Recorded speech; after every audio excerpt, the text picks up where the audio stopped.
of Rise America. Now, Supreme Court nominee Judge Ketanji Brown Jackson is expected to be confirmed as a justice this week. The Senate Judiciary Committee voted 11-11, and Senate Majority Leader Chuck Schumer called for a vote to break the deadlock.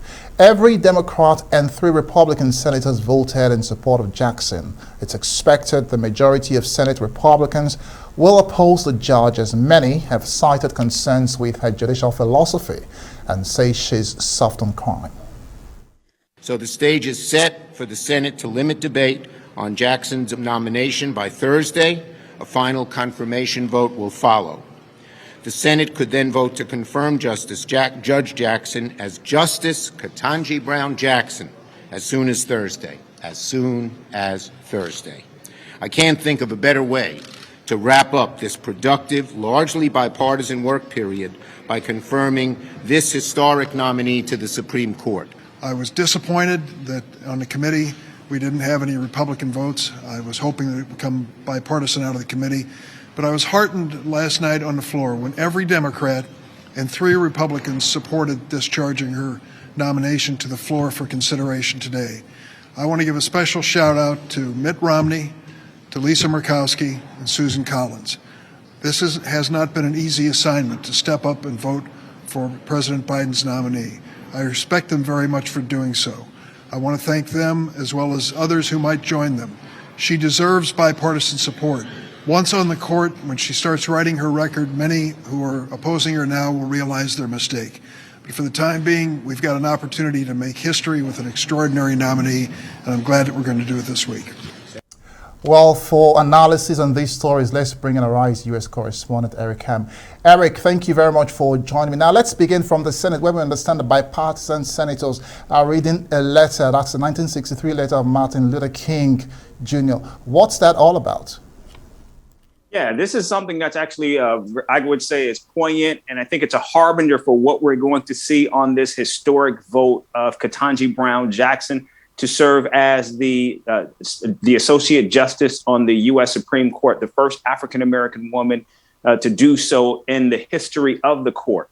What we're seeing right now is a bipartisan group of U.S. senators that are now reading this historic letter from the civil rights icon, letter from a Birmingham jail. And this was a letter at the time that was seen as deeply, deeply controversial because of the way that Martin Luther King actually spoke directly to key allies, white moderates and progressives, as well as the church, both the Catholic Church and, of course, Protestant and white Baptists. Martin Luther King spoke very poignantly to many people, suggesting that they needed to do more to serve as allies, not only of African Americans, but of injustice and combating injustice. And so what we are seeing now is we are seeing in a moment, in a time of increasing polarization in Washington. Remember, this is all taking place amid a backdrop of a January 6th insurrection, where we know just a year ago, people attempted to literally overthrow the government.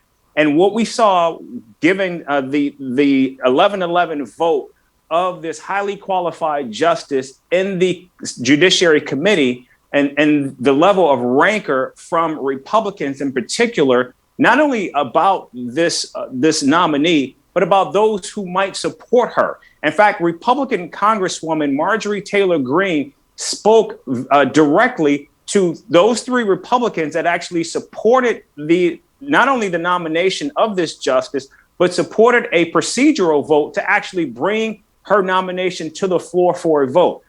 Marjorie Taylor Greene, Republican Congresswoman from Georgia, who, because of her own caustic and biting comments, she's been removed from all of her committee assignments, called out Republican senators Mitt Romney, Susan Collins, and Lisa Murkowski, calling them pro-pedophile because they are supporting this historic nomination. And what we saw from Senator Lisa Murkowski directly, what we heard from her was she said that this cannot continue to stand, that there needs to be a new way of actually trying to confirm judges because the situation now is so broken. And she said that basically by calling out her own party, for what she saw during these hearings that took place over 3 days. In fact, one senator who served on the committee, Republican Senator Ben Sass, termed it jackassery, the way that Republicans acted towards this nominee. And so what we're seeing now, in an effort to try to cool the situation, in an effort to showcase a level of comedy, a level of bipartisanship on the floor of the Senate right now, you are seeing bipartisan members of Congress reading this letter where Martin Luther King took the moral authority and the high ground to speak out on injustices, to speak out against those who would not take a side against injustice, who would not stand against what was happening in terms of the brutality inflicted on people of color in the United States. And now what you're seeing are a number of senators who are actually reading this letter aloud on the floor in the well of the U.S. Senate right now. Something, a moment like this that we haven't seen in probably 40 years in Washington right now. And we're seeing it actually take place. Not only a level of bipartisanship, but an attempt by members of the Senate to try to regain that high ground, regain that moral authority that we saw the Reverend Dr. Martin Luther King attempt to do more than 40 years ago. And they're using this moment, the moment where we will see the first African-American woman named to the highest court in the land. They're using it as a harbinger for that. And so I think what we're seeing here is historic, because what they're doing is they're lashing out, calling out some of the hatred, some of the disrespectful comments and language that we have seen from many of these senators. In fact, just yesterday, Republican Senator Tom Cotton actually said about this justice that if the Nuremberg trials were held today, that she would actually be serving as an attorney attempting to try to free the Nazis. Something, I mean, again, language that is just so caustic, so biting, so shameful and hurtful for someone of this magnitude, of this caliber, and her record and what she has done so far. And I think what you're seeing now is this is a pushback, a direct pushback from some Republicans of their own party that we're seeing, and they're using the words of none other than a civil rights icon to attempt to do it. Well, Eric, that letter couldn't have come at a better time, because it obviously is one for the moment, and also buttresses the reason given by Senator Lisa Murkowski as very critical. I mean, with the deep divisions that we've seen in the Senate. But isn't her decision to vote for Ms. Jackson a huge risk, considering she's up for re-election?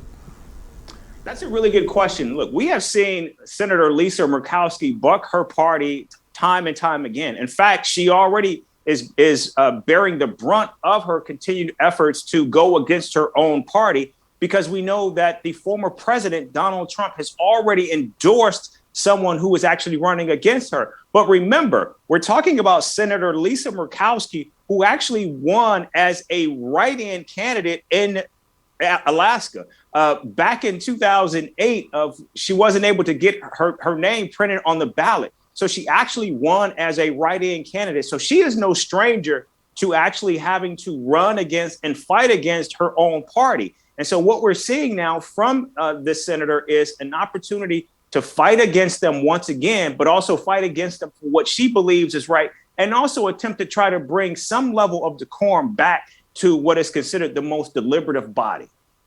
Well, it's interesting as this is playing out now, and I just hope that this is able to sway the minds of the Republican senators. Well, to other issues now, more coordinated efforts by the US, NATO, and the EU to punish Russia for alleged atrocities in Ukraine. Tell us about this new sanctions package and how it's been coordinated. Yeah, in fact, we did a background phone call with the White House where we got more information about the details that went into this call. And what we saw was, or what we heard from the senior official from the White House, is that these sanctions that have now been implemented today, that were announced by the United States, the EU, and the G7, were a direct result of the atrocities coming out of Bucha. And we do know that they sanctioned the largest private bank as well as the largest Russian bank in the country. In fact, one of the banks that they sanctioned is a bank that accounts for nearly 1/3 of all of Russian assets. which total about 1.4 trillion. This bank alone holds $500 billion in assets in it. And this is a bank that is completely sanctioned now. It can no longer do business. In fact, that bank is going to have a very difficult time trying to actually meet its debt as a result of it. So now there's growing concern that we could see Russia default as a result of its inability to actually be able to make its payments. But it did not, the United States, G7, and the EU did not stop there. They also sanctioned key individuals, including Vladimir Putin's 2 adult children, as well as the former Prime Minister, Dmitry Medvedev, and of course, the Foreign Minister, Sergei Lavrov, as well as his wife and his daughter. And so what we're seeing here is the United States now clamping down, really suffocating Russia's economy. And of course, many can expect that Russia will respond because, as we know, even before this level of sanctions was implemented on Russia, Russia considered this to be an act of war. And now that we have seen that these 3 entities, the United States, the G7, and the EU, have gone after the 2 biggest financial institutions in Russia, this is going to make it extremely difficult for Russia, not only just to be able to pay its bills, but also, more importantly, to be able to conduct this war that they've engaged in Ukraine. And this is going to, of course, be seen as a provocative move by the United States, the EU, and G7. Eric, actually, Putin is already responding. I mean, we are seeing continued attacks on Ukraine despite these sanctions on the Kremlin. But I keep wondering, really, how much impact does the White House think that these new sanctions will have on Putin's strategy?